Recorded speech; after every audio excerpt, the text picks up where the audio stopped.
আমরাই সাবজেক্টগুলোকেও বড়লোক মধ্যবিত্ত গরিবের মধ্যে ডিভাইড করে দিচ্ছি। নমস্কার, আমি একজন মাধ্যমিক পরীক্ষার্থীর মা। আমিও যখন মাধ্যমিক দিয়েছিলাম, যে জিনিসটা উপলব্ধি করতে পেরেছিলাম, যে জিনিসটা প্রকাশ করতে পারিনি, সেটা এত বছর পর উপলব্ধি করেছি এবং প্রকাশ করতে চাই। এখন বলবেন ভাট বকছি।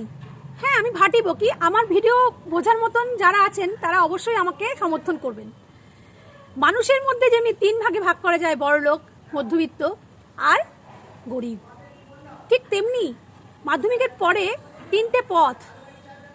এক হচ্ছে সায়েন্স মানে বিজ্ঞান, এক হচ্ছে কমার্স, আর এক হচ্ছে আর্টস। এই সায়েন্সের মধ্যেই একটা বড়লোক ব্যাপার আছে, তাই ওনাকে বড়লোকের পর্যায়ে ফেলা হয়। কমার্সকে বড়লোকের পর্যায়েও ফেলা যায় না, গরিবের পর্যায়েও ফেলা যায় না, তাই উনি মধ্যবিত্ত। আর আর্টস সবার বন্ধু, গরিব, কারণ গরিব সবার বন্ধু হয়, বড়লোক মধ্যবিত্তরা সবার বন্ধু হতে পারে না। একটা জিনিস ভেবে দেখবেন, সায়েন্স কেন বড়লোক?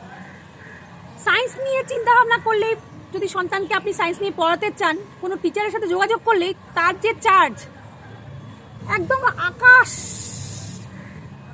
আর আর্টসের চার্জ পাতাল। মানে একজন স্যার যে অ্যামাউন্ট উনি ধার্য করেন সায়েন্সের জন্য, কিন্তু সেই আর্টস পড়ালে অ্যামাউন্টটা অত পরিমাণে কি করে কমে যায়? মান, বিদ্যার মান, পড়াশোনার মান, ওর মান আছে বলে ওর দাম বেশি, ওর মান নেই বলে দাম কম, এরকম কখনো হতে পারে? ভেবে দেখেছেন? হিস্ট্রি মানে ইতিহাস, ভূগোল, কত রিসার্চ করার পর তারপর আমরা অনেক কিছু জানতে পারি, তার জন্য কোনো পরিশ্রম নেই, তার মান কম, তাই অ্যামাউন্ট কম। আর সায়েন্স, যেখানে ইঞ্জিনিয়ার ডাক্তারের লাইন আছে বলে তার মান বেশি। আর মধ্যবিত্ত কমার্সের কথা বলছি, সেটার মান কি খুব কম? আমার তো মনে হয় এই দুজনের থেকে ইনি বেশি টক্কর দেন। ওই অ্যাকাউন্টেন্সি বলুন, ওর যে সাবজেক্টগুলো বলুন, সেগুলো নিয়ে কি কম খাটাখাটনি হয়? তবুও কিন্তু আর্টসের থেকে বা সায়েন্সের থেকে কমার্সের অ্যামাউন্টটা মাঝামাঝি। তার মানে সে মধ্যবিত্তর মধ্যেই পড়ে গেল। আমি তো গরিব, কিন্তু মন যে চায় তা কি পায়?